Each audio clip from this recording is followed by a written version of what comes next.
세기펜시 마케팅 커뮤니케이션을 맡고 있는 이태훈 팀장입니다. 반갑습니다. 네, 이런 휴일 귀중한 시간 내주셔서 정말 감사합니다. 저희 세기펜시는 올해 3월 4일 대한민국 최대 사진 영상 이커머스인 세기몰을 오픈한 지 벌써 100일을 맞이하게 되었습니다. 세기몰은 2018년 세기펜시를 창업하신 이동훈 회장님의 아이디어에서 시작해서 2019년 1년간 기획 과정을 거쳐 작년 3월 개발을 시작해서 1년간 약 160여 명의 개발 인력이 투입된 프로젝트였습니다. 세기몰은 세기펜시의 44년간의 노하우와 경험을 바탕으로 사진과 영상을 좋아하는 디지털 크리에이터들의 새로운 놀이터라는 컨셉으로 재미있고 흥미로운 콘텐츠를 통해 다양한 정보를 얻고 상품을 편리하게 구매하며 그 상품으로 즐겁게 놀 수 있는 참여형 커뮤니티 공간을 제공하는 플랫폼 서비스입니다. 이번 세기 드림 클래스는 2019년 5월 P&I 대체 행사로서 처음 시작하게 되었습니다. 8분의 작가분과 함께 총 300명의 팬들과 즐거운 시간을 보냈는데요.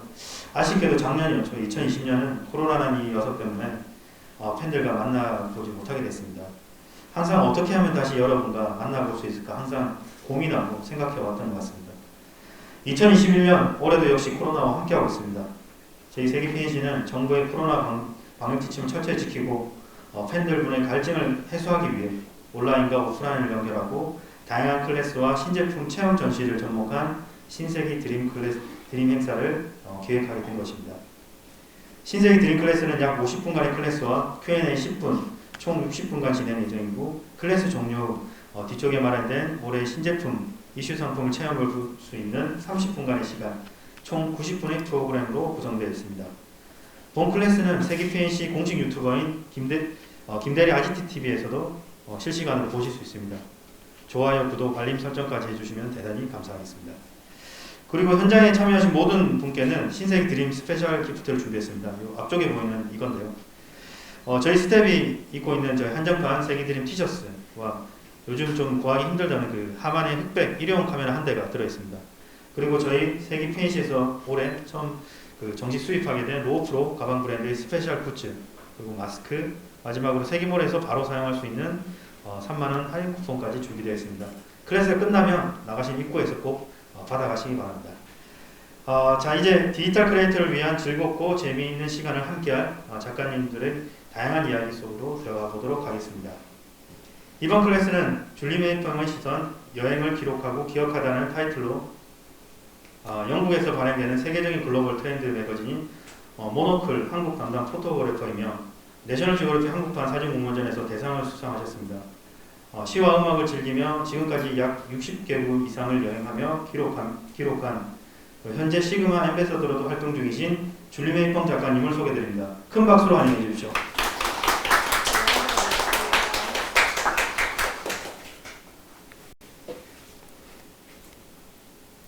네, 안녕하세요. 반갑습니다. 네, 이번에 세기 드림 클래스에서 여행을 기록하고 기록하다라는 주제로 작은 클래스를 맡게 된 줄리 메이펑이라고 합니다. 다들 여행 그리우시죠? 네. 그냥 어서 코로나가 끝나가지고 자유롭게 걱정 없이 여행을 다닐 수 있었으면 하는 그런 마음으로 제가 그동안 기록한 사진들과 그 뒤의 이야기들을 들려드리는 시간 갖도록 하겠습니다.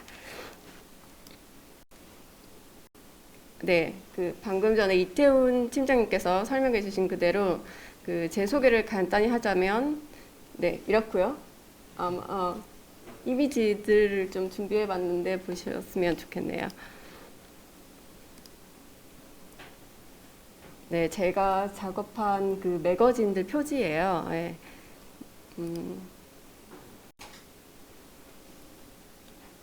같이 안에 실린 사진들인데요. 주로 저는 이제 매거진 작업은 한국에서 하고요. 이런 사진 작업들을 했습니다. 주로 인테리어나 트래블, 문화, 라이프스타일 쪽으로 많이 찍었습니다.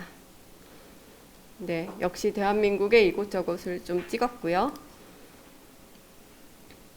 이거는 2012년 프랑스 샹송 가수 파트리샤 카스가 내한했을 때 찍은 사진들인데요. 글로벌 프로그램에 이 사진들이 수록되기도 했습니다.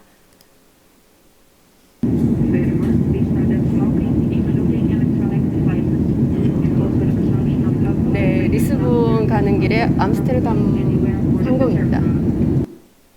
이 영상이 너무 짧죠? 예, 근데 가슴이 조금 뛰셨나요?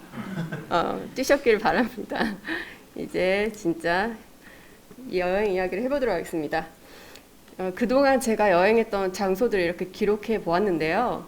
그 몇 년 전에 이렇게 기록을 한 것들인데 최근에 이제 조금씩 업데이트를 했습니다.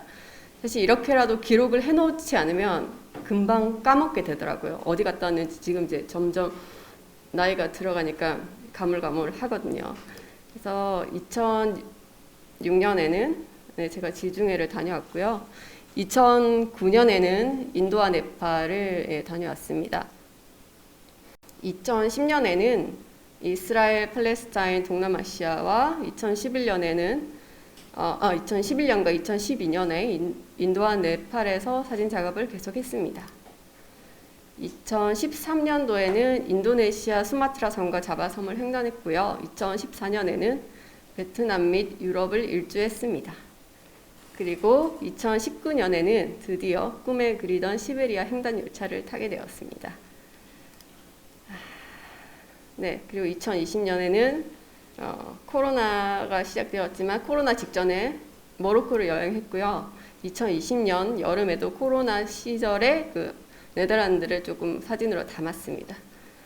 그러면 여기까지 보시고 이제 사진을 보면서 얘기를 나눠보겠습니다. 그 첫 번째 챕터로 제가 20장의 사진을 골라봤습니다. CNN에서 선택한 사진들과 제가 좋아하는 사진 몇 장을 넣어서 20장을 만들었는데요. 함께 보실게요. 네, 이 사진은 몬순이라는 사진인데 아마 이 사진 아시는 분 혹시 손 들어보시겠어요? 네, 그래도 많이 아시네요. 네, 이거는 제가 2009년 인도 콜카타에서 찍은 사진이에요. 이 사진에 비하인드 스토리가 있는데요. 제가 길거리 식당에서 밥을 먹고 있었어요. 그런데 갑자기 막 비가 내리는 거예요. 비가 막 이렇게 보슬보슬 내리는 게 아니라 막 제 샤워기를 뿌리는 그렇게 내려서 제가 이걸 찍어야겠다 했는데 우산이 없는 거예요. 그 옆에 보니까 어떤 외국인이 우산을 가지고 있었어요. 그래서 제가 이거 좀 써도 될까 해서 그래 써라. 그래가지고 제가 그 우산을 집어 올렸는데 우산이 다 찢어지고 절반밖에 안 남아 있는 거예요. 그래서 이걸 어떡하지? 근데 지금 이제 그걸 가릴 처지가 아니죠. 그래 그 우산이라도 들고 제가 이 카메라를 이제 시그마의 옛날 첫 초창기 모델이요. 시그마 DP2라고 이걸 들고 이제 거리로 나갔어요. 나가서 조금씩 걸어가면서 사진을 눌렀는데 그러다가 이 사진을 찍게 되었습니다. 근데 이게 2009년에 찍었고 이 사진을 제가 공개한 것은 2012년이에요. 3년 뒤에 공개하게 되었어요. 그 사진을 너무 많이 찍어가지고 들여다보지도 못한 사진이 담겨 있었던 거예요. 그래서 꺼냈는데 되게 운이 좋게도 그 상도 주시고 CNN에 소개도 되고 뭐 그렇게 지금까지도 많은 사랑을 해주셔서 참 감사한 사진입니다. 네, 다음으로 보겠습니다.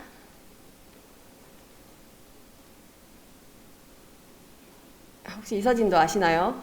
네, 이 사진은 역시 인도인데요. 제가 인도에서 찍은 사진들을 참 좋아합니다.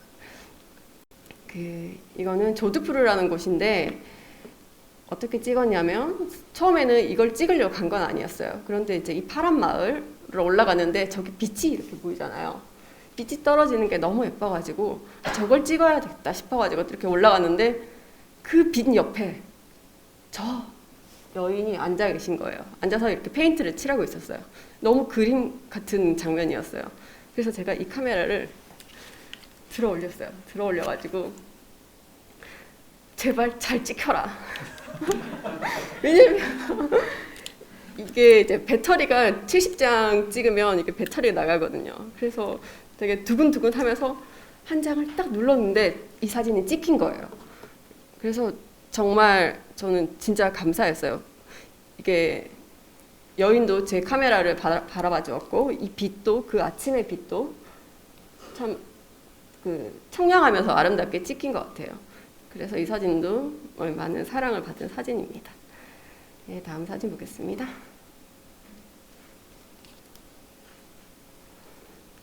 이 사진은 스리랑카 나누오야라는 곳에서 찍은 사진인데요.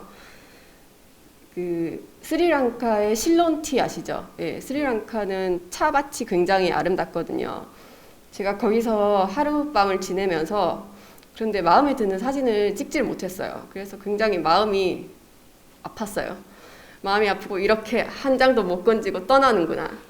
그런데 이제 돌아가는 길에 기차역에서 제가 이 장면을 만나고 심장이 쿵 내려앉는 줄 알았어요. 이 소녀에게 빨려 들어갈 것 같은 거예요.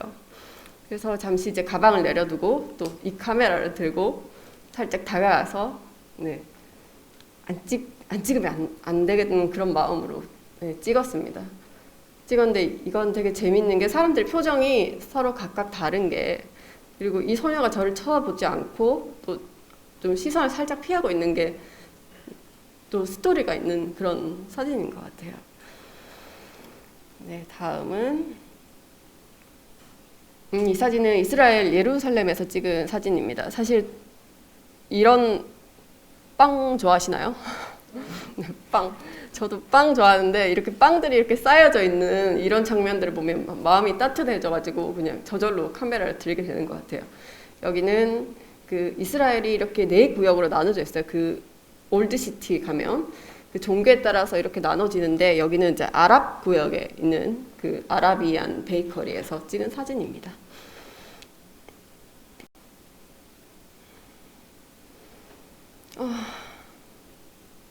혹시 이 사진 혹시 보신 적 있으세요?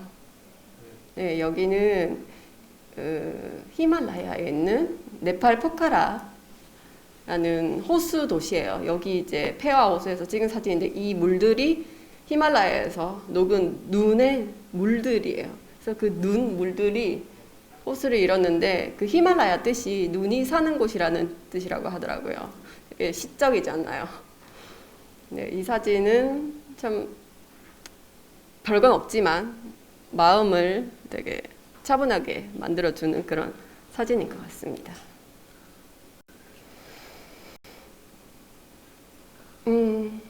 뭔가 좀 다른 게 보이나요? 식탁 위에 뭔가 좀 독특한 게 올려 있지 않나요? 고기입니다, 고기. 제가 이 장면을 처음 보고 깜짝 놀랐습니다. 여기가 그 미얀마 만달레이라는 곳인데요. 그 스님들이 이렇게 이제 음식을 공양받아서 식사를 하기 직전의 모습이에요. 금 부처를 만드는, 뚝딱뚝딱 두드려서 만드는 금 불상을 만드는 곳인데요. 거기서 한쪽에서 이런 장면을 보고 제가 깜짝 놀랐습니다. 근데 그때만 해도 제가 뭐 불교도들은 무조건 채식을 해야 되는 줄 알았거든요. 근데 알고 보니까 그게 아니더라고요. 그 미얀마나 그 태국, 라오스, 스리랑카, 뭐 캄보디아 같은 남방 불교권에는 육식을 이렇게 해도 괜찮다고 합니다. 그리고 또 공양 받는 음식은 뭐 가리지 않고 이렇게 먹어도 된다고 합니다. 네, 그래서 충격받아서 찍은 사진인데 이 사진도 CNN에 이렇게 소개가 되었습니다. 다음 볼게요. 여기는 인도의 뭄바이라는 곳인데요.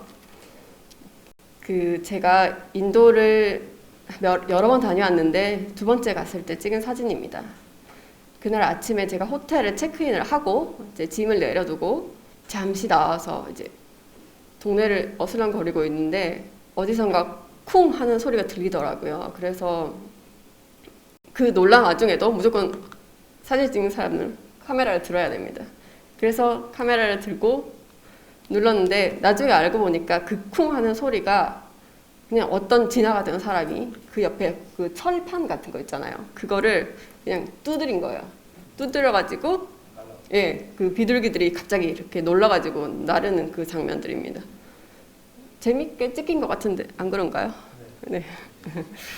네, 다음은 이 사진은 어떤 느낌 드시나요? 여기 이제 해발 2,000m에 있는 인도의 심라라는 그 북부의 도시예요.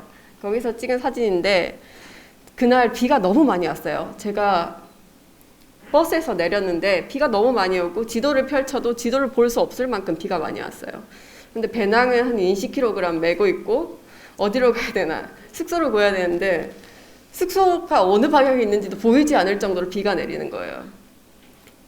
그래서 소위 말하는 그 삐끼라고 하죠. 따라갔어요.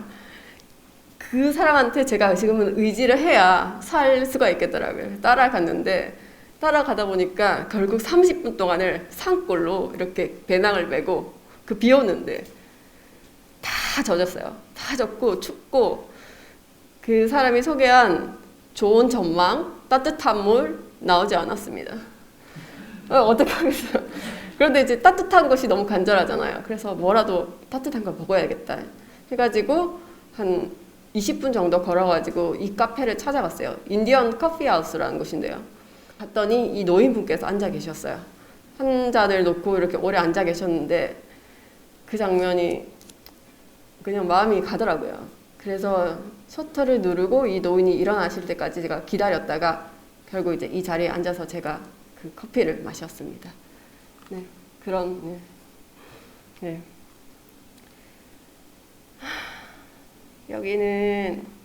여기 스리랑카의 남부 웰리가마라는 곳인데요. 이 바다가 인도양이에요. 여기서 이제 조금 더 내려가면 몰디브가 있죠. 그래서 석양이 굉장히 아름다운 곳인데 이 사람들이 지금 뭘 하고 있을까요? 다 똑똑하시네요. 네, 이 장대에 앉아서 낚시를 하는 장면입니다. 사실 저도 이 낚시 하시는 모습을 찍기 위해서 저도 이 카메라를 들고 바다로 들어갔어요. 겁도 없이 들어갔는데 안 되겠더라고요. 한 요 정도 딱 들어갔는데 더 이상 들어가다가는 내가 죽겠다. 각도 근데 제가 이게 단렌즈라 보니까 이거 줌도 안 되고 그래서 어떡하지? 고민을 하다가 트라이쇼 그 릭샤 있잖아요. 릭샤 운전수한테 모르니까 그 옆에 또 다른 해변이 있대요. 그래서 그 해변으로 가가지고 바위 같은 데 올라가서 그나마 이렇게 해가지고 찍은 사진입니다. 스리랑카인들은 매월 음력 보름인 포야데이에는 그 생명을 죽이지 않는다고 하더라고요. 이날은 제가 음력 보름 되기 하루 전에 찍은 사진입니다. 그 다음 날에 갔으면 제가 이 장면을 못 봤겠죠. 네. 이 사진도 인도인데요. 여기는 인도랑 파키스탄 국경에 있는 암리차르라는 도시예요. 암리차르는 그 시크교도, 인도에는 여러 종교가 있죠. 힌두교, 뭐 이슬람교, 시크교, 자이나교, 뭐 불교, 크리스찬 다 있는데 이분들은 시크교도로 되게 상업적으로 굉장히 활발하게 일하시는 분들이에요. 이제 여기 있는 골든 템플이 보이죠? 골든 템플이 저 위에 있는 순금, 황금 지붕이 무려 한 400kg 정도 된다고 하더라고요. 그 금이. 뭐 금을 보러 간 건 아닌데 여기 갔다가 굉장히 깨끗해요. 들어가기 전에 손발을 다 깨끗하게 씻고 들어가서 이분들은 여기 이제 골든 사로바라고 하는 이 골든 템플의 그 연못 같은 데서 이렇게 성스럽게 이것도 뭐 겐지스에 하는 그런 해경이랑 비슷한 그 성목욕을 하시는 그 장면입니다. 어딜까요? 타지마할. 다 아시는 타지마할입니다. 네, 타지마할 가면 다 그냥 타지마할 이렇게 찍잖아요. 근데 저는 그렇게 안 찍고 싶었어요. 이렇게 안 찍고 싶었는데 너무 좀 힘들더라고요. 이때가 너무 더운 여름이었고 여기 대리석 바닥을 맨발로 디뎌야 돼요. 그 나눠주는 그 신발 싸게 있잖아요. 그걸 싸게 신고 신발은 벗고 이렇게 디뎌도 너무 뜨거워서 뭐 몇 걸음 못 걸어요. 그러다가 너무 지쳐가지고 좀 쉬어야겠다고 한쪽 옆에 딱 앉았어요. 건물 밖에 앉았는데 그래서 거울을 꺼내가지고 제가 머리 정리도 하고 거울을 보고 있는데 거울 위로 사람들이 비치는 거예요. 그러다가 그러면 재밌는 사진을 찍어볼까 하고 거울 위에 이렇게 딱 대고 이렇게 하고 있는데 거울 위로 이 사람들이 지나간 거예요. 그래서 거울을 찍은 사진을 제가 거꾸로 돌린 사진입니다. 전혀 거울 찍은 것처럼 안 보이죠? 네. 네. 그래서 독특한 사진이 만들어졌다고 생각합니다. 다음은 여기는 예루살렘인데요. 이스라엘 예루살렘인데 여기는 그 예수님이 십자가에 매달려 처형당하고 묻힌 곳으로 알려진 그 성분묘교회라는 곳입니다. 아침에 그 채플에서 의식이 있다고 해가지고 찾아갔더니 여기서 이제 뭐 포도주랑 그리고 사제들이 빵을 가지고 축성을 하고 있더라고요. 근데 사진 찍기 쉬운 환경은 아니었어요. 참고로 제가 들고 있던 카메라가 굉장히 ISO를 100 이상으로 높일 수가 없는 카메라거든요. 노이즈가 많아서. 그런데 제가 이거를 400 정도 놓고 찍었던 것 같아요.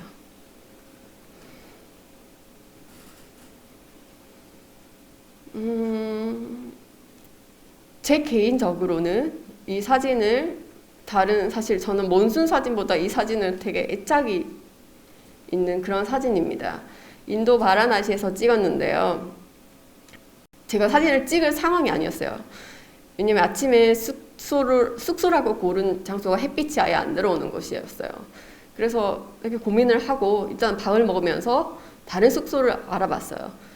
마침 이제 루프탑에 있는 그런 숙소를 하나 고르고 제가 짐을 다시 그 예전 숙소로 가지러 가는 길이었는데 그때 이 장면을 제가 마주치게 된 거예요. 근데 이걸 찍어야 되나 말아야 되나 고민을 많이 했어요. 왜냐면 나는 지금 바쁘고 빨리 짐을 가져야 되고 한 10초 동안 생각이 찍어야 되나 말아야 되나 찍어야 되나 말아야 되나 그러다가 안 찍으면 후회할 거야. 그러면서 이걸 꺼내서 한 장 딱 찍고 빨리 걸어갔어요. 그리고 한 4일째 되던 밤에 제가 컴퓨터를 열어서 사진을 보는데 이 사진이 찍혀 있는 거예요. 그래서 깜짝 놀랐어요. 그리고 정말 감사했어요. 사실 피는 나갔어요. 피는 나갔는데 저한테는 일단 그런 게 중요한 게 아니라 제가 좋아하는 어떤 따뜻함들 그리고 뭐 이 사람이 지금 하고 있는 게 뭘까요? 우유로 뭘로 만들고 있는 거예요? 뭐 어떻게 아셨어요? 네, 이게 인도 치즈 빠니르라고 하는데 그 빠니르를 만들고 있는 그 장면이에요. 그런 게 좀 깊이감 있게 사진이 그림 같은 느낌으로 찍힌 것 같아요. 그래서 개인적으로 색감도 그렇고 애착을 많이 가지고 있는 사진입니다.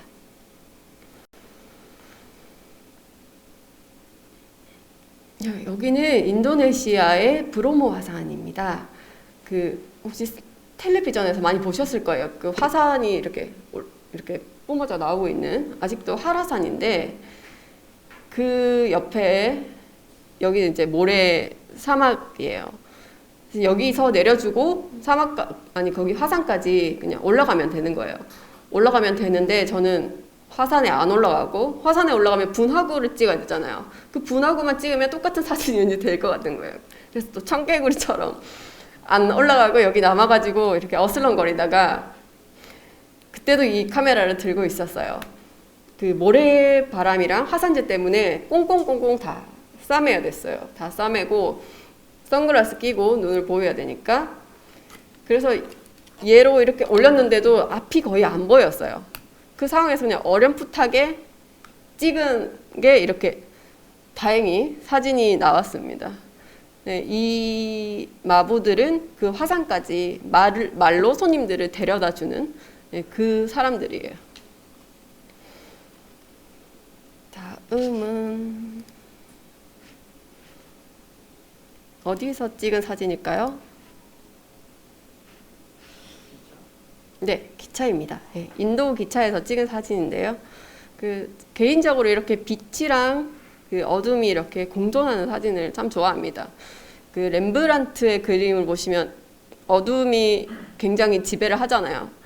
근데 그런 그림을 보고 있으면 굉장히 성스러워진다고 해야 되나? 네, 그래서 그런 거에 다가가지는 못하겠지만 그런 장면을 볼 때마다 제가 심쿵하여서 이렇게 셔터를 누르게 됩니다. 다음은 그리우시죠? 이런 그쵸? 네, 다 그리우실 거예요. 이렇게 친구들이랑 둘러앉아서 커피 마시는, 여기는 인디아의 콜카타, 아까 몬순을 찍었던 그 도시예요. 그 도시에서 찍은 사진인데 커피를 마시고 점심도 먹고 뭐 그러는 곳이에요. 근데 인도 커피 노동자 조합에서 운영하는 카페인데요. 인도 전역에 한 400개 정도 체인이 있다고 하더라고요. 여기는 콜리지 스트리트라고 그 우리나라 말하면 대학로, 네, 그쪽 주변이에요. 여기에서 많은 예술가들과 그다음에 영화 감독, 뭐 시인 그런 사람들도 여기 많이 들렸다고 하더라고요. 그래서 원래는 알버트 홀이라고 지어졌다가 커피는 1940년도부터 팔기 시작했다고 하더라고요. 여기에서 벵골주의 도서협회가 만들어졌는데요. 그 협회 회장이 여러분들이 다 아시는 시성 타고르였다고 합니다. 네, 거기서 찍은 사진입니다. 다음 사진. 여기는 네, 네팔 카트만두입니다. 이런 장면들을 우리가 지금 시장에서 볼 수 있나요? 못 보죠. 예. 걸어가는데 닭들이 냉장고도 아니고 이렇게 길거리에 그 따뜻한 날씨인데도 이렇게 놓여져 있는 거예요. 그래서 또 깜짝 놀라가지고 네, 자주 깜짝 놀라요. 예. 알고 보니까 거기는 이제 그날 잡은 거 신선한 닭, 돼지 뭐 그런 것들을 바로바로 이렇게 팔더라고요. 냉장 시설이 없기 때문에. 네, 뭐 상하지는 않는다고 하네요. 신기하게도. 네. 근데 여기서 닭들도 그렇지만 저기 뒤에 앉은 분 분명히 명화 속의 여자 같지 않나요? 네. 네, 네, 그런 것들이 어우러져서 네, 재미있는 사진인 것 같습니다. 뭘 하고 있을까요? 이 소녀가. 말씀드릴까요? 네, 맞아요. 네, 이 소녀가 나비를 잡으려고 하고 있는 거예요. 아, 제가 여 뒤에 있었는데 나비 날아가는 걸 봤거든요. 그런데 이렇게 치마 끝을 잡고 이렇게 하는 모습이 저는 이 소녀가 더 나비 같은 거예요. 그래서 제가 더 많이 다가가지는 못하고 나비가 날아가면 안 되니까 뒤에서 혓도를 누른 네, 그런 사진입니다.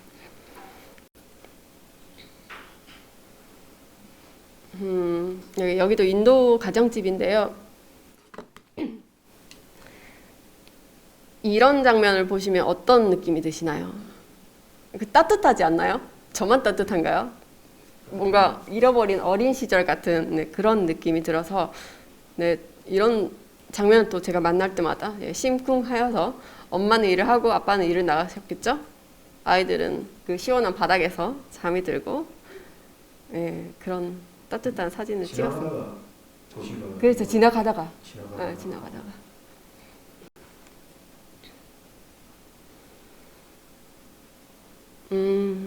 여기는 인도 끝이에요. 깐야쿠마리라고 인도 맨 마지막에 그 있는 도시예요.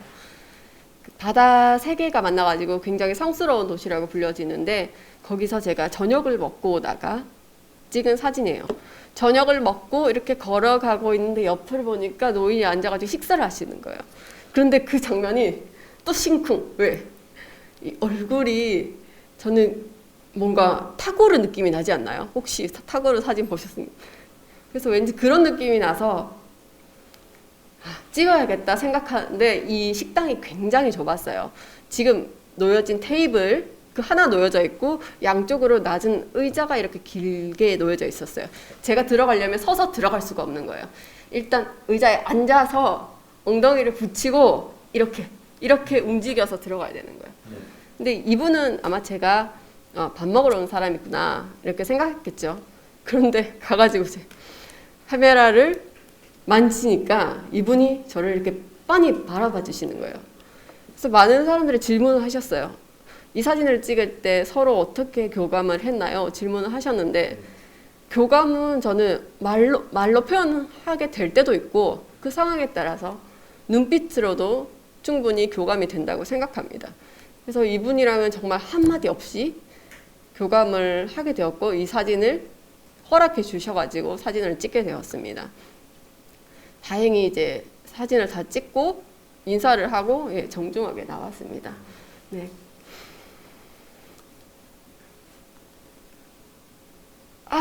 끝이 났습니다. 아쉬우신가요? 더 갈까요? 그럼 더 가겠습니다. 이제 시베리아로 가겠습니다. 제 이 시베리아 여행은 38일 동안 제가 혹사가 필요한 사람이에요. 가끔씩 막 저를 혹사해가지고 한 번도 맛보지 못하는 그런 풍경이랑 온도랑 그런 감정을 한번 새롭게 한번 담아보고 싶었어요, 저 안에. 그래서 시베리아로 가자. 그래서 가게 되었습니다. 2019년 겨울 되기 전에 제가 어떤 뉴스를 하나 보게 됐는데요. 러시아의 시베리아 횡단 열차에 3등 칸이 사라진다는 거예요. 플라츠 카르타라고 하는데 그게 사라지면 어떤 낭만이 있을까? 그래도 참 저는 낭만을 참 좋아하는 사람인데 1등석, 2등석의 낭만은 별로 그게 빠르고 뭐 다 신식이고 하면 낭만이 없잖아요. 뭔가 조금 불편하고 구식이고 뭐 그런 게 낭만이 있기 때문에 3등석이 없어지기 전에 가자. 그렇게 해서 가게 되었습니다. 그 전에 제가 러시아를 사실 여행을 한 적이 있었어요. 그 전에는 유럽 쪽에 있는 상트페테르부르크를 한번 다녀왔었고요. 그 다음에 한 3년 전에는 우리나라랑 제일 가까운 블라디보스톡을 한번 다녀왔어요. 그럼 이번에는 여기 끝과 끝을 한번 이어보자. 그렇게 생각하여 떠난 여행에서 만난 사진들입니다. 제일 처음 가게 된 곳이 이르쿠츠크였어요. 추워 보이나요? 온도가 몇 도 정도일 것 같나요? 맞아요. 정말 영하 20도였어요. 영하 20도에 이렇게 다니면 이렇게 얼어 죽습니다. 네, 같은 지역에서 찍은 사진입니다. 이렇게 그냥 걸으면서 그냥 찍습니다. 별거 없어요. 그냥 콧물이 나와도 걷고 추워도 걷고 계속 걷습니다.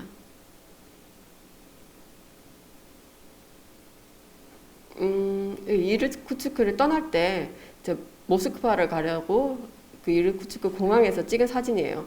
새벽에 나와가지고 공항에 앉아 있는데 저 멀리 저렇게 아침 그 기운이 이렇게 올라오더라고요. 또 저런 장면에서 또 심쿵하여서 찍게 되는 사진입니다. 네. 드디어 모스크바로 갔습니다. 여러분 아시죠? 테트리스 성당 아시죠? 네. 그 성당 바로 맞은편에 저기 러시아 국립박물관인가 그래요. 역사박물관인가 그래요. 거긴데 이제 그 가운데 있는 광장을 붉은 광장이라고 불러요. 그 광장에서 눈이 너무 많이 쏟아지길래 제가 또 혹시 핸드폰으로 보여줄 수 있을까 싶어가지고 핸드폰을 켰는데 켜자마자 바로 꺼지는 거예요. 다행히 카메라는 살아있어가지고 이 사진을 찍게 되었습니다.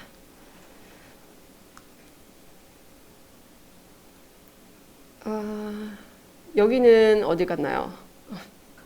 정답이 다 있다. 어디죠? 모스크바요. 모스크바 하면 되게 멀리 느껴지시지 않나요? 그렇죠. 프랑스 파리가 더 가깝게 느껴지시죠? 그런데 거리상으로는 모스크바가 더 가까워요. 아무래도 우리와 그렇게 가깝다는 느낌이 안 들죠. 그렇게 해서 저도 그렇게 생각하고 갔는데 이렇게 아름다운 곳이 참 안 알려져 있구나 라는 생각이 든 게 여기가 마야코프스카야라는 역이었는데 제가 클래식 공연 하나를 보러 갔다가 이렇게 아름다운데 파리만큼 아름다운데 왜 모르지? 그렇게 생각이 들 만큼 아름다웠던 곳입니다. 그래서 물가도 지금 러시아 물가가 굉장히 낮거든요. 코로나 끝나면 러시아 모스크바와 상트페테르부르크는 한번 가보시기 바랍니다. 네. 자, 여기도 모스크바인데요. 모스크바는 에스컬레이터가 속도가 굉장히 빠릅니다. 우리나라처럼 이렇게 해서 쓱 아니고요. 슝 이렇습니다. 그래서 제가 짐을 들고 에스컬레이터를 타려고 딱 섰는데 어떻게 발을 못 디디겠는 거예요. 너무 빨라서 넘어질 것 같은 거예요. 그래서 고민을 하고 이렇게 서 있었는데 다행히 그 현지인께서 도와주셔가지고 내려올 수 있었습니다. 정말 굉장히 깊고 그리고 아주 깊습니다. 그 소련 시절에 만들어진 거라서. 네, 눈을 치우는 사람들인데 상트페테르부르크에서 찍은 사진입니다. 별거 없지만 그냥 이런 소소한 일상들, 네, 그런 사진들 제가 좋아합니다. 네, 여기도 상트페테르부르크인데요. 혹시 시간을 아시겠나요? 여기 몇 시쯤 돼 보이나요? 오후 3시. 11시 누구? 밤 11시. 밤 11시. 밤 12시. 밤 12시에 제가 친구가 와가지고 친구랑 같이 그 호스텔에서 나와서 마지막으로 상트페테르부르크를 떠나기 전에 산책을 나갔어요, 밤에. 정말 추웠는데 가다가 보니까 한 여인이 저기서 걸어오고 있는 거예요. 밤 거의 12시에. 근데 그 여인 모습이 그 옷차림이 굉장히 독특하잖아요. 배우 같은 그런 느낌도. 그게 커다란 책 모자를 쓰고 이렇게 멀리서 걸어오는데 커다란 짐을 들고 저 여자는 무슨 일을 하고 이렇게 늦은 시간에 돌아오는 것일까? 그런 의문점이 생기면서 찍어야겠다. 그리고 그 눈이 내렸고 또 안개가 이렇게 또 자욱하게 있는 그런 모습들이 마치 영화 속의 장면 같지 않나요? 네, 그래서 찍은 사진입니다. 여기도 같은 상트페테르부르크인데요. 사실 핀도 나가고 뭐 좋은 사진은 아니지만 제가 버스를 잘못 타가지고 다시 돌아가는 길에 그래도 이거라도 안 찍어 놓으면 나중에 기억나는 게 없겠다 해가지고 그냥 셔터를 한 장을 누른 사진입니다. 이 사진은 러시아의 카잔이라는 도시에서 찍었어요. 카잔은 러시아 정교가 아니라 러시아 안에서도 무슬림들이 사는 그런 지역이에요. 타타르 공화국이라는 그 자치공화국인데요. 거기서 제가 이틀 정도를 보내게 되었는데 거기 집에 사는 꼬마애와 같이 제가 놀이터에서 한 2시간, 3시간 같이 놀았습니다. 놀면서 찍은 사진입니다. 네, 여기는 시베리아의 한 복판에 있는 노브시비르스크라는 곳인데요. 이렇게 눈이 많이 내렸어요. 눈이 많이 내리고 춥고 근데 짐을 올려다 놓고 이걸 찍으면 안 될 것 같은 그런, 그러니까 찍어야 될 것 같은 그런 생각이 드는 거예요. 사실 짐을 누가 봐주지 않으면 사실 내려올 수가 없잖아요. 불안해서. 마침 제 옆에 그래도 믿을 만한 할머니께서 타셔가지고 제 짐을 이렇게 주신다고 하셔가지고 네, 그렇게 해서 찍게 된 사진입니다. 이 사람들이 운반하는 것은 종인데 마음을 담았어요. 편지, 그렇죠. 우편 기차입니다. 네, 그 눈이 오는 때 우편 기차가 이렇게 출발하기 전에 그 모습입니다. 제가 횡단 열차를 타고 지금 모스크바에서 뭐 카잔, 예카테리부르크, 노보시비르스크, 이르쿠츠크, 비로비자 이런 식으로 서쪽에서 동쪽으로 이렇게 오면서 다시 이르쿠츠크 제가 머물렀던 곳에 들렀어요. 그때 내리지는 않고 살짝 내리긴 내렸는데 머물지는 않고 뭐라 해야죠? 밤 공기를 쏘이는 정도로 했는데 그때 찍은 사진입니다. 예, 담배는 몸에 해롭습니다. 입김처럼. 네. 입김처럼. 네, 이 사진은 러시아인데 여기 보시면 혹시 다른 글씨가 보이시나요? 러시아어 밑에 다른 글씨가 보이죠? 이스라엘 글씨예요. 여기가 러시아 블라디보스톡에서 그 위에 하바롭스크 있고 그 위쪽에 비로비잔이라는 곳이 있어요. 여기는 유대인 자치구였어요. 근데 거기서 도대체 또 어떤 사람들이 살고 있나 궁금해가지고 제가 루트에 넣었습니다. 제 러시아 친구는 거기 가면 아무것도 볼 게 없는데 넌 왜 가니? 너 이상한 애구나. 막 그러는데 그래서 저는 이제 더 궁금한 거예요. 뭐 가본 사람의 정보도 없고 그래서 가게 돼가지고 어떤 집에서 머물렀는데 그 집에 계신 분이 영어를 한마디도 못하시는 분이었어요. 사실 저는 어떤 영어를 잘하는 부부의 그 카우치 서핑을 통해서 그 집에서 머물게 되었는데 저를 그 집에 데려다 주지 않고 자기 부모님 댁으로 가서 거기가 방이 남으니까 거기서 자기 한 거예요. 근데 한마디 영어도 못하고 그렇지만 서로 교감이 되는 거예요. 그 주인집 아주머니랑. 알고 보니까 그 비로비잔에 건축가셨어요. 비로비잔이라는 그 자치구에 어떤 교회를, 나무로 된 교회를 지으셨는데 그 교회를 설계하신 분이 그 분이시더라고요. 전혀 모르고 갔다가 그런 좋은 경험도 하게 됐고, 되게 마음이 느껴지는 게, 제가 욕실을 문을 열었는데 거기에 붕어가 한 마리 이렇게 얼려져 있는 붕어가 놓여져 있는 거예요. 해동시키시려고 그 욕조에다가 붕어를 담가놨었는데 제가 왔다고 그 붕어찜을 해준다고 그렇게 깜짝 놀랐어요. 근데 너무 감사한 거예요. 예, 말을 안 통해도 눈물을 많이 흘렸습니다. 돌아올 때. 예. 네, 이거는 제가 한 3년 전에 블라디보스톡에 따로 갔었을 때 그때 트램 안에서 찍은 사진입니다. 참 오래돼 보이죠? 네. 그래서 저는 이상하게 이렇게 오래된 것들을 참 좋아해서 일부러 막 오래된 곳을 찾아가고 합니다. 컬러도 조금 보실게요. 네. 상트페테르부르크에 추운 날이었는데 제가 기차에서 거울이 깨져가지고 거울 하나를 새로 사기 위해서 온 마트를 다 다녔어요. 근데 마트가 가니까 이렇게 동그란 거울밖에 없는 거예요. 그리고 막 이렇게 두툼하게. 근데 저는 최대한 얇고 네모난 거울을 찾고 있어서 그런 거울을 사기 위해서 막 찾아다니다가 저기 있는 불 켜진 곳이 커다란 마트예요. 유럽에서 굉장히 유명한 오션이라는 마트인데 그 앞에서 마침 근데 저기 보니까 반고흐도 보이잖아요. 그래서 저긴 뭐지? 하면서 그냥 누른 사진입니다. 네, 별거 없습니다. 네.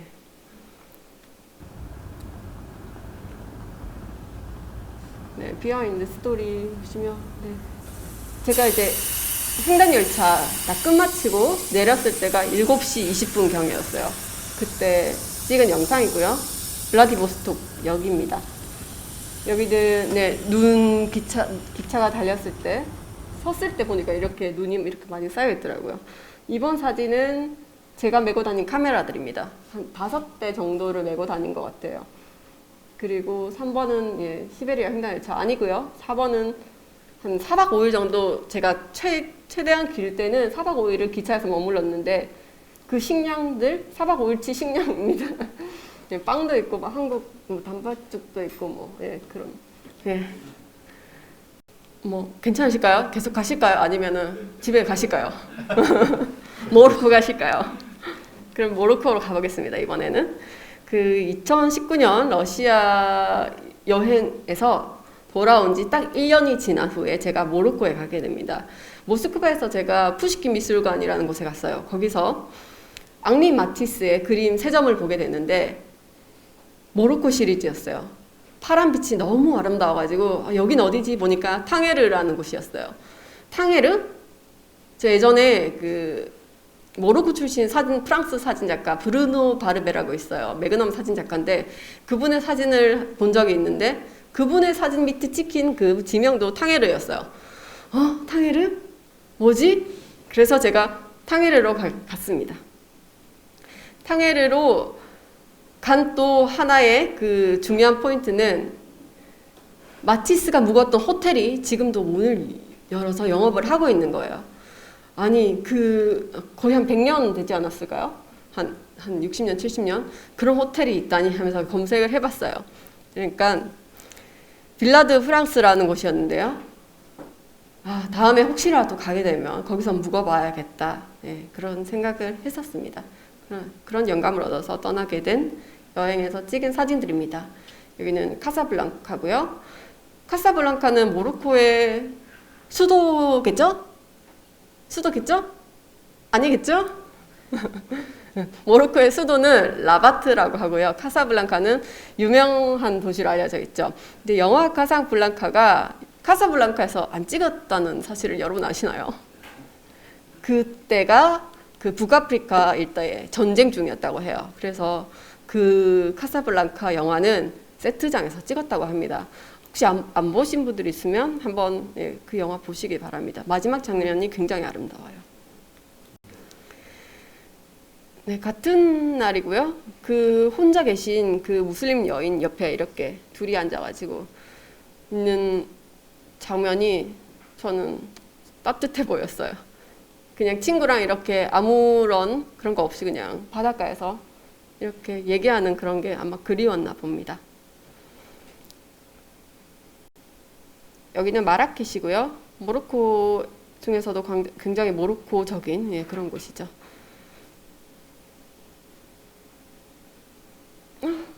이 사진은 뭐 느껴지는 게 있으신가요? 여기 페즈가 역사가 굉장히 오래됐어요. 1000년 정도 된 그런 고도시인데요. 거기서 이제 건물들이 굉장히 높아요. 높고 오래되고 이런데 한낮이 되면 이렇게 그림자가 엄청나게 깊숙하게 이렇게 들여옵니다. 그런 그림자들이 길게 뻗는 그런 곳을 걸어가니까 마치 제가 거인들의 나라에 그 그림자에 잡아먹힐 것 같은 그런 느낌이 들더라고요. 그래서 찍게 된 사진입니다. 네, 여기는 모로코 전통 양식의 예전에 학교였다가 지금은 박물관처럼 이용되고 있는 부이나니아 마드라사라는 곳에서 찍은 사진입니다. 제가 꼭 가보고 싶었던 그 탕헤르입니다. 탕헤르는 여기 지브롤터 해협과 그다음에 스페인과 이렇게 가까이 있어요. 근데 이 사진은 제가 뭐 특별한 계획 없이 이렇게 걷다가 여기에 당도하게 되었어요. 어떤 마을이었는데요. 이상하게 여기서 제가 한 30분 정도 시간을 보내게 됩니다. 사실 그때 브루노 바르베가 찍었던 그 장소가 어디일까 궁금했었어요. 그런데 그때 봤던 그 사진 속의 그 장소는 핑크 색깔 벽이 이렇게 있었거든요. 그래서 아무리 봐도 핑크 색깔 벽은 없어서 이쪽은 아닌가 보다, 어디 먼 데인가 보다 하고 저는 그냥 저만의 사진을 찍기 위해서 여기를 어슬렁거리면서 사진을 찍었는데 돌아와서 보니까 거기가 여기였어요. 그때는 이 벽이 핑크색 벽이었고 그 이후에 이렇게 하얀색으로 칠해져가지고 하얀 마을이 되어 있는 거예요. 그래서 혹시 나중에 시간이 되시면 브루노 바르베의 탕헤르 사진을 한번 찾아보시기 바랍니다. 네, 생선 장수가 오고 나서 저 분께서 생선 장수에게서 생선을 사서 고양이들에게 나눠주는 장면인데 너무 따뜻해가지고 또 심쿵해가지고 찍었습니다. 여기가 바로 그 마티스가 묵었던 그 빌라드 프랑스라는 호텔입니다.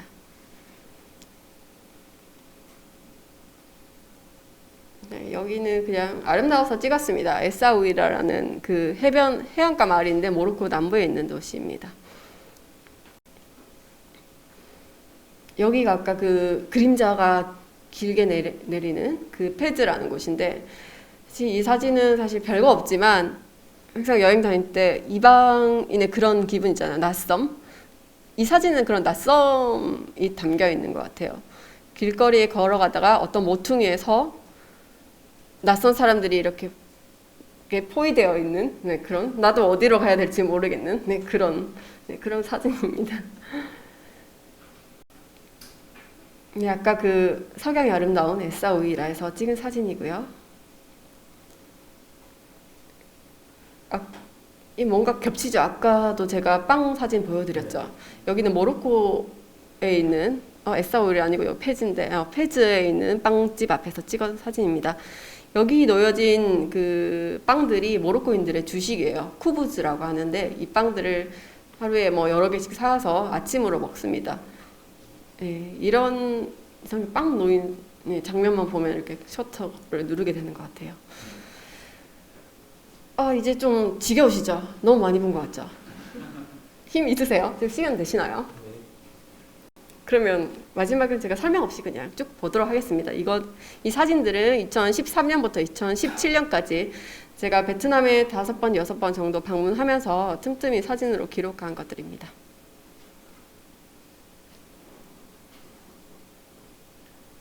베트남은 네.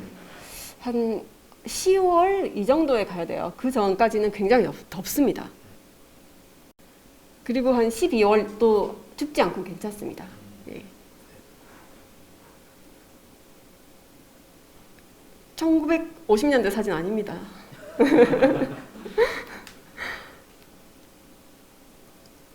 2000년대, 2017년? 네.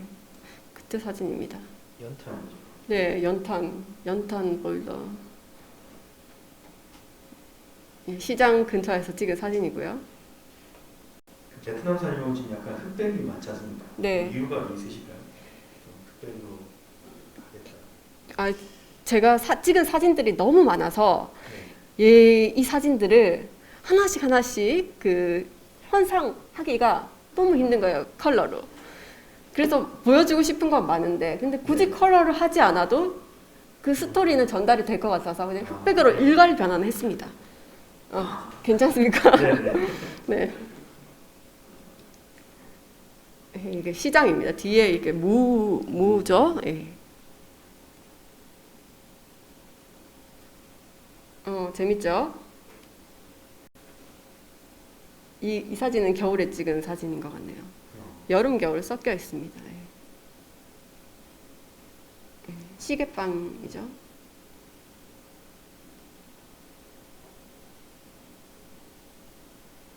이거는 시기가 언제일 것 같나요? 1월부터 12월 중에?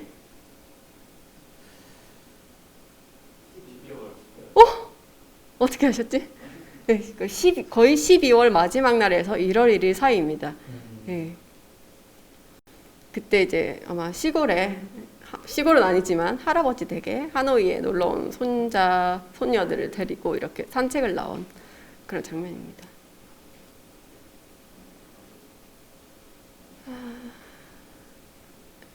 어떤 장면인지 아시겠죠? 장례식장. 네, 장례식장입니다. 이런 사진은 사실 찍을 기회가 없는데 하노이를 걷다 보니까 사람들이 많이 모여 있는 거예요. 그래서 못 가고 들어가 보니까 장례식장이었어요. 근데 장례식장에서 카메라를 들기가 좀 쉽지가 않잖아요. 근데 거기서는 보니까 장례식 장면을 기록하는 전문 사진가가 계시더라고요.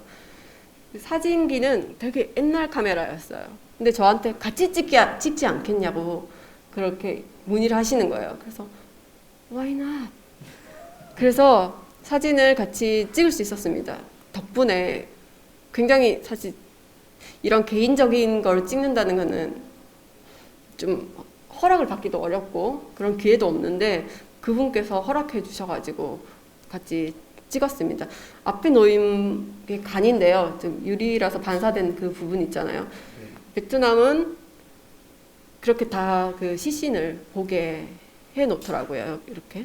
그리고 혹시 베트남의 매장 풍습에 대해서 살짝 들려드리자면 베트남은 장례를 2번 한다고 합니다. 첫 장례랑 2번째 장례가 있는데 어느 날 어떤 친구가 그러더라고요. 이제 2번째 장례하러 간다. 뭐지? 돌아가신 부모님을 한 2년, 3년 정도 이렇게 땅속에 묻었다가 그거를 다시 꺼내가지고 이번에는 남은 뼈들 있잖아요. 살은 다 없어지고 그 뼈들을 모아서 다시 묻는 게 2번째 장례라고 하네요. 그렇게 하는 이유는 땅덩이가 이렇게 넓지 않아서 그렇다고 합니다. 네. 여기는 베트남 북부의 그 바카라는 곳인데요. 거기는 이제 소수민족들이 일요일에 장을 보러 많이 내려오는데 그때 찍은 사진들인데 굉장히 옛날 사진들 같죠. 2013년도에 찍은 사진들인 것 같습니다.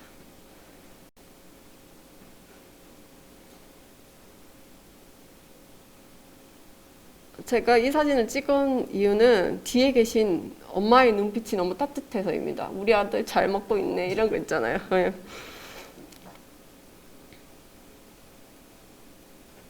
우리도 예전에 이런 장면들 볼 수 있었죠. 시장 가면. 네. 지금도 아마 볼 수 있죠? 네, 그런 약재들 하시고, 예, 판매는 상관없이 지금 한잔 하시는 네, 그런 사진들입니다. 여기 또 시장에서 한잔 걸치시는. 그 베트남 북부에서 찍은 사진, 컬러 사진 하나 보여드리겠습니다. 네, 여기는 사파라는 곳인데요. 바카에서 1시간 반 정도 떨어진 곳입니다. 여기가 안개가 굉장히 많아요. 그래서 저는 날씨가 맑음, 흐림 이렇게 구분할 수 없이 지금은 안개 속, 지금은 안개 밖 이렇게 걸어가다가도 안개 속 하루에도 그냥 날씨가 계속 변하고 아마 바카에서 돌아온 날 밤인가요? 숙소로 돌아가다가 마치 무대 세트장처럼 이렇게 가로등에 저 차의 정체는 잘 모르겠어요. 한 사람이 내린 것 같고 그때 찍었습니다.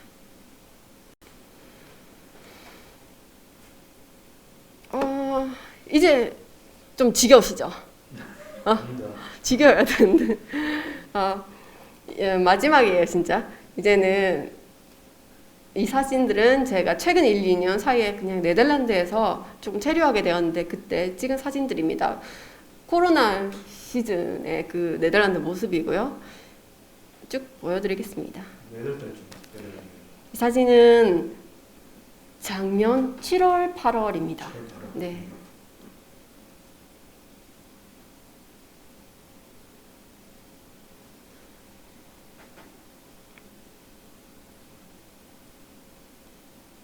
너무 여유로워 보이지 않나요? 이분들은? 네. 뭔가 조금 괴리감이 느껴지는 막 그런 느낌이 좀 들더라고요. 우린 마스크 쓰고 꼼짝도 하지 않아야 되는데 여기는 마스크를 잘 안 하는 사회적 분위기가 마스크를 안 하는 분위기더라고요. 작가님도 그러면 마스크? 저는 마스크를 했습니다. 무서웠어요. 예. 그리고 이제 대중교통 안에서만 꼭 마스크를 해야 되고요. 예. 뭐 요정에 살 것 같은 네, 집들이 참 많더라고요.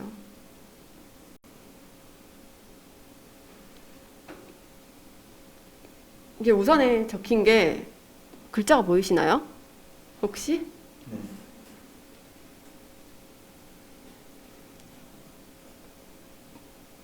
메리 포핀스라고 적혀 있는데 굉장히 이 앉아 계신 아주머니랑 뭔가 느낌이 그런 예, 동화적인 느낌 같아서 예.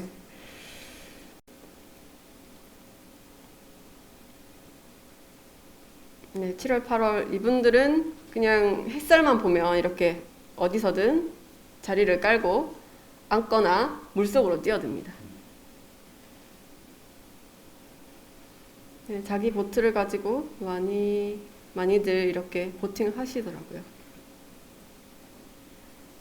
네, 코로나 시절입니다. 이 사진들 지금 네덜란드 사진은 진짜 동화 같은데 일부러 네. 이렇게 의도적으로 찍으신 건지? 네. 그래요? 제가 의도적으로 이 색감들을 입혔습니다. 그 이유는 그렇죠. 조금 괴리감을 저는 느꼈거든요. 그냥 아름답다가 아니라 뭔가 좀 이 사람들은 좀 환상 속에 사는 것 같아. 나는 그렇지 않은데 예, 그래서 인도랑 이런 쪽 사진들이랑은 좀 맞습니다. 색감 톤이 좀 다르죠. 예. 네.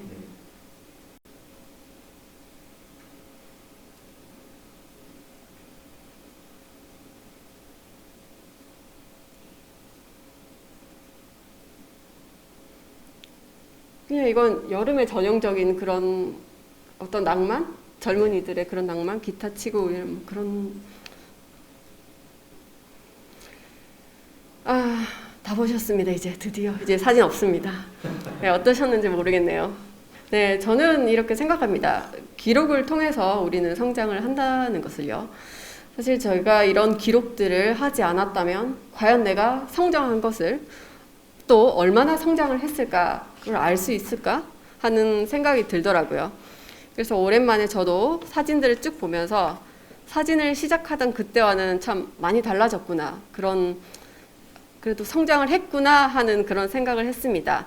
그게 꼭 눈으로 보이는 성장이 아니더라도 안으로 많이 깊어지지 않았나 그런 식물의 뿌리 같은 그래서 기록만 하고 그것을 그냥 내버려 두기보다는 틈틈이 그 기록들을 꺼내서 다시 보면서 대화를 좀 시도를 해보는 것도 좋지 않나 하는 생각이 들어요. 그게 자기 자신과의 대화를 많이 하면 할수록 자기 자신을 더 알 수 있는 그런 기회가 되니까요. 네. 오늘 강의는 여기서 마치겠습니다. 감사합니다. 감사합니다.